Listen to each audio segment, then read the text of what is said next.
من رجالكم ولكن رسول الله وخاتم النبيين وكان الله بكل شيء عليما. صدق الله مولانا العظيم. وقال النبي صلى الله تعالى عليه وسلم: أنا آخر الأنبياء وأنتم آخر الأمم. وصدق رسوله النبي الكريم ونحن على ذلك لمن الشاهدين والشاكرين والحمد لله رب العالمين. يا صاحب الجمال ويا سيد البشر من وجهك المنير لقد نبر القمر. لا يمكن الثناء كما كان حقه بعد الخدا بزرگ توئی قصہ مختصر. وائے لاکھوں سلام اس آقا پر لاکھوں جس نے توڑ دیے دنیا کو دیا پیغام سکون طوفانوں کے رخ موڑ دیے. اس محسن اعظم نے کیا کیا نہ دیا انسانوں کو دستور دیا منشور دیا کئی راہیں دی کئی موڑ دیے. یا رب یہ التجا ہے گر کرم تو کرے وہ بات دے زباں کو جو دل پہ اثر کرے. آمین. الہی میں رہوں یا نہ رہوں الہی ہم رہیں یا نہ رہیں پر تمنا ہے کہ دین محمد رہے اور عزت قرآن رہے. نبی کے عشق نبی کی عزت و حرمت پہ مرنا عین ایمان ہے. کہو بے شک. یہی میری تقریر کا پیغام ہے آپ کو. نبی کی عزت و حرمت پہ مرنا عین ایمان ہے. سر مقتل دل و جان ذکر کرنا عین ایمان ہے. ڈراتا ہے مجھے دار و رسم سے سور ناداں نبی کے عشق میں شولی پہ چڑھنا عین ایمان ہے. ہمیں دعوت دین الہی عام کرنا ہے جہاں کل میں پھر سے دبدبہ اسلام کرنا ہے. جس کام کے لیے آئے وہ کام نہ بگڑے سر جائے تو جائے مگر اسلام نہ بگڑے. سبحان اللہ. قابل صد احترام حضرات علماء کرام صدر مجلس زینت محفل یادگار اسلاف مفکر اسلام شیخ التفسیر والحدیث حضرت مولانا علامہ ڈاکٹر خالد محمود صاحب دامت برکاتہ العالیہ امیر جمعیت علماء اسلام جمعیت علماء برطانیہ حضرت مولانا مفتی محمد اسلم صاحب دامت برکاتہ العالیہ مجلس میں موجود میرے نہایت ہی محترم بزرگوں مسلمان بھائیوں دوستوں عزیز نوجوان ساتھیوں. وقت کا دامن بڑا تنگ ہے. حضرت نے حکم دیا حکم کی تعمیل میں اپنی حاضری کو یقینی بنایا.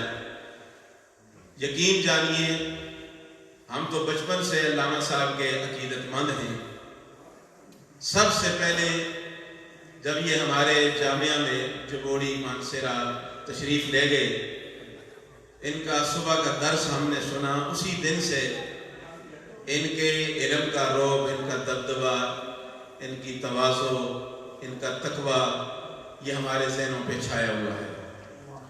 یقیناً وہاں علامہ صاحب نے جو پرمغز درس دیا اور اس آیت پر کیا کمال باتیں ارشاد فرمائیں کہ قرآن مجید میں آتا ہے یا ایھا الذین آمنوا اذا قمتم الی الصلاۃ فاغسلوا وجوہکم.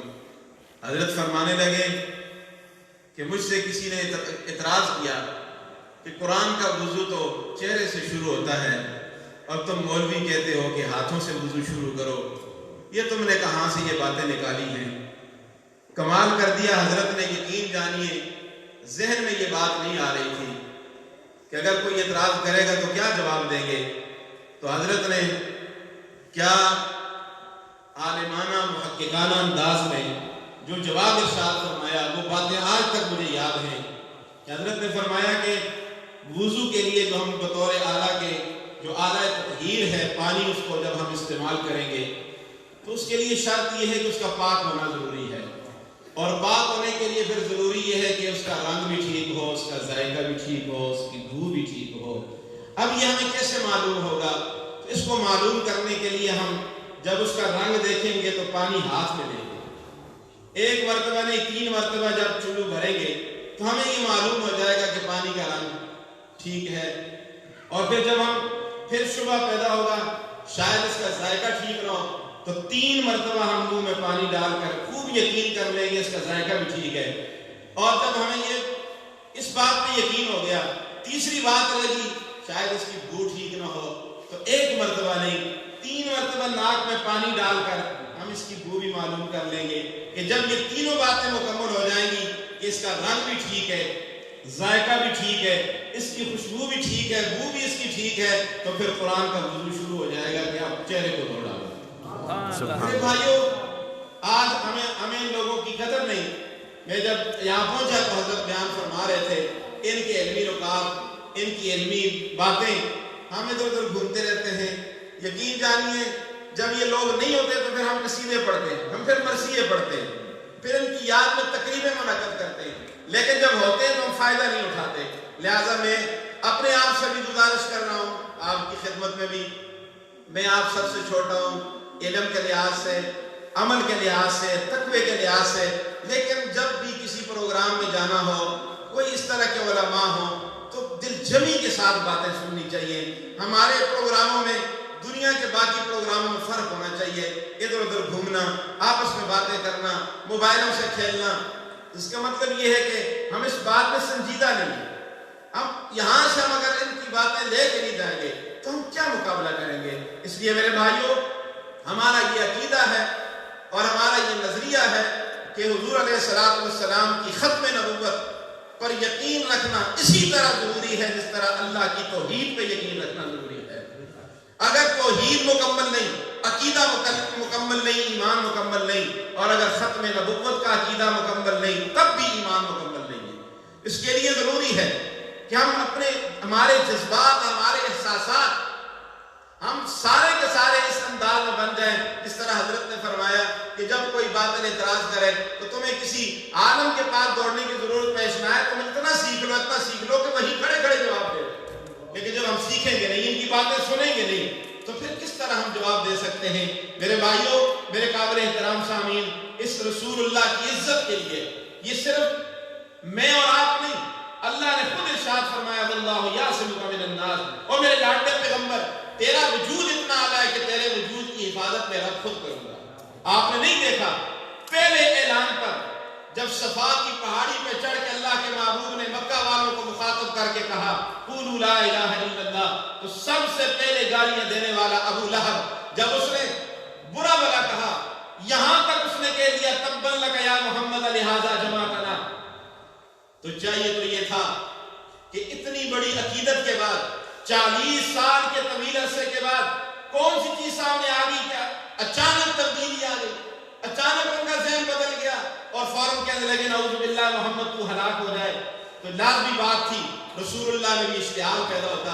آپ اپنی زبان کھولتے، پیغمبر بھی طاقتور ہوتا ہے، پیغمبر کو جواب دینا آتا ہے، ایک پیغمبر میں 4000 مرد کی طاقت ہوتی ہے، لیکن اللہ نے فوراً روکا، فرمایا میرے محبوب تو نے جواب نہیں دینا، آج میں رب صفا کی پہاڑی پہ تجھ سے وعدہ کرتا ہوں، زمین پہ تو میرا دفاع کر، عرش پہ میرا تیرا دفاع کروں گا۔ اور اللہ نے ایسا دفاع کر کے دکھایا کہ آج تو نے نہیں بولنا، میں خود بولوں گا، تبت یدا ابی لہب وتب۔ جواب دیا کہ نہیں دیا؟ اللہ خود حفاظت کر رہا ہے۔ میرے اور آپ کی ایمان کا تقاضا ہے، ہم اللہ کے محبوب کی کتنی حفاظت کر سکتے ہیں؟ ہم تو کیا اس نابینا صحابی سے بھی نہیں گزرے؟ عمیر بن عدی رضی اللہ تعالیٰ عنہ نابینا صحابی ہے، اس کو جب پتا چلا اسماء نامی خاتون رسول اللہ کے بارے میں غلط اشعار لکھ رہی ہے، تو اس نے اپنی تلوار کو تیز کیا، رات کا انتخاب کیا، رات میں جا کر بچوں کو علیحدہ کر کے سینے پہ تلوار رکھ کے پشت سے نکال دی۔ صبح کی نماز میں عمیر بن عدی تلوار لے کر رسول اللہ کی خدمت میں آئے، فرمایا یا رسول اللہ صلی اللہ علیہ وسلم میری تلوار کو دیکھو۔ رسول اللہ نے دیکھا خون لگا ہوا ہے، فرمایا عمیر کیا کر کے آئے ہو؟ فرمایا آپ کی وہ دشمنہ خاتون جو آپ کی مذمت میں اشعار لکھا کرتی تھی، پڑھا کرتی تھی، آج اس کو میں نے جہنم رسید کر دیا ہے۔ رسول اللہ نے عمیر بن عدی کو دیوار کے ساتھ کھڑا کر کے فرمایا میرے صحابہ جنہوں نے جنتی دیکھنا عمیر کا دیدار کر لو، جنہوں نے جنتی دیکھنا عمیر کا دیدار کر لو۔ مجمع میں فاروق اعظم بیٹھے تھے، فرمانے لگے، بے تکلفی سے کہنے لگے یار عمیر کو دیکھو، ہے نابینا آمنہ کے لال نے فرمایا میرے صحابہ او فاروق اسے نابینا نہ کہو، یہ آنکھوں کا نابینا ہے، دل کا بینا ہے۔ سبحان اللہ۔ کیوں بینا نہ ہو؟ درفشانی نے تیری قطروں کو دریا کر دیا، دل کو روشن کر دیا، آنکھوں کو بینا کر دیا، خود نہ تھے جو راہ پر اوروں کے ہادی بن گئے، بلّہ کیا نظر تھی جس نے مردوں کو مسیحا کر دیا۔ سبحان اللہ۔ یہ تو وہ لوگ ہیں جن پر آمنہ کے لال نے نگاہ ڈالی، جو نابینا تھے وہ بینا ہو گئے، جو بے عقل تھے عقل مند ہو گئے۔ یہ رسول اللہ کی تربیت تھی۔ میرے بھائی ہم ان سے بھی پیچھے ہٹ گئے۔ ایک خاتون ایک جنگ کے موقع پر اپنے سیخوار بچہ پیش کر کے کہتی ہے قبول کر لو، فرمایا نہیں مجھے جوانوں کی ضرورت ہے۔ یہ کیا کرے گا؟ فرمایا ٹھیک ہے یہ کچھ بھی نہیں کر سکتا، میری ایک آرزو اور تمنا ہے کہ جب کسی بدبخت کافر کا تیر آپ کی طرف آئے آپ بطور ڈھال کے میرے بچے کو سامنے رکھ لیں، وہ تیر آپ کے سینے میں نہ لگے، میرے بچے کے سینے میں پیوست ہو جائے، اور کل قیامت کے دن جب اللہ اعلان فرمائے کہاں ہیں شہداء کی مائیں، ان ماؤں میں میرا نام بھی آ جائے، میرا سر فخر سے بلند ہو جائے گا۔ اس لیے میرے بھائیوں، میرے قابل احترام سامعین، ہمیں اس عقیدے پہ پکا رہنا چاہیے اور مضبوط دلائل کے ساتھ ہمیں میدان میں آنا چاہیے۔ انشاءاللہ باطل دم دبا کے بھاگے گا، اور ہمیں ان اکابر کی ان بزرگوں کی قیادت میں انشاءاللہ ہر باطل کا مقابلہ کرتے رہیں گے۔ یہی ہر سال ختم نبوت کانفرنس کا یہی عزم ہوتا ہے کہ یہ سستی کاہلی غفلت چھوڑ کر اپنے عقیدے کی، اپنے دین اسلام کی حفاظت کرو۔ میں انہی باتوں پر اجازت چاہتا ہوں، مطالب ہیں بہت، وقت دعا کچھ کہہ نہیں سکتا، الہی فضل کر اس کے سوا کچھ کہہ نہیں سکتا، الہی تڑپنے پھڑکنے کی توفیق دے، دل مرتضیٰ سوز صدیق دے۔ اور ایک وعدہ کرتا ہوں، آپ سے وعدہ لیتا ہوں، مل کے کہو اللہ کی تعریف و ثنا کرتے رہیں گے، کہو انشاءاللہ، اونچی آواز سے کہو۔ جامی صاحب بار بار کہہ رہے تھے، جامی صاحب پاکستان کے مجموع پر قیاس کرتے ہیں، لیکن یہاں ذرا ٹھنڈ بھی ہے اور پتہ نہیں سردی کی وجہ سے منجمد ہو گئے۔ مل کے کہو انشاءاللہ اللہ کی تعریف و ثنا کرتے رہیں گے، ہم مدح شہ ہر دو ثنا کرتے رہیں گے۔ اقوال نبی خون ہیں، بدعات ہیں کانٹے، ہم خونوں سے کانٹوں کو جدا کرتے رہیں گے۔ اللہ ہے اللہ، پیمبر ہے پیمبر، عقیدہ دے رہا ہوں، خدا خدا ہے، مصطفیٰ مصطفیٰ ہے، خدا کو خدا رہنے دو، مصطفیٰ کو مصطفیٰ رہنے دو۔ اس کا ربوبیت کا تخت ہے، اس کا نبوت کا تخت ہے۔ ربوبیت کے تخت پہ جا کوئی نہیں سکتا، نبوت کے تخت پہ قیامت تک آ کوئی نہیں سکتا۔ اللہ ہے اللہ، پیمبر ہے پیمبر، ہم فرق رسول اور خدا کرتے رہیں گے۔ اور ایک اعلان کرتا ہوں، ہے جرم اگر دین و شریعت کی حفاظت، ہے جرم اگر ختم نبوت کی حفاظت، یہ جرم تو ہم لوگ صدا کرتے رہیں گے۔ سنت کی حفاظت میں جو چاہو سزا دو، سنت کی حفاظت میں جو چاہو سزا دو، یہ فرض بہرحال ادا کرتے رہیں گے۔ دیتے ہیں بزرگوں کو جو گالی وہ ہیں جاہل، ہم ان کو ہدایت کی دعا کرتے رہیں گے۔ بہت زیادہ شکریہ۔ وآخر دعوانا الحمدللہ۔ نعرہ تکبیر، اللہ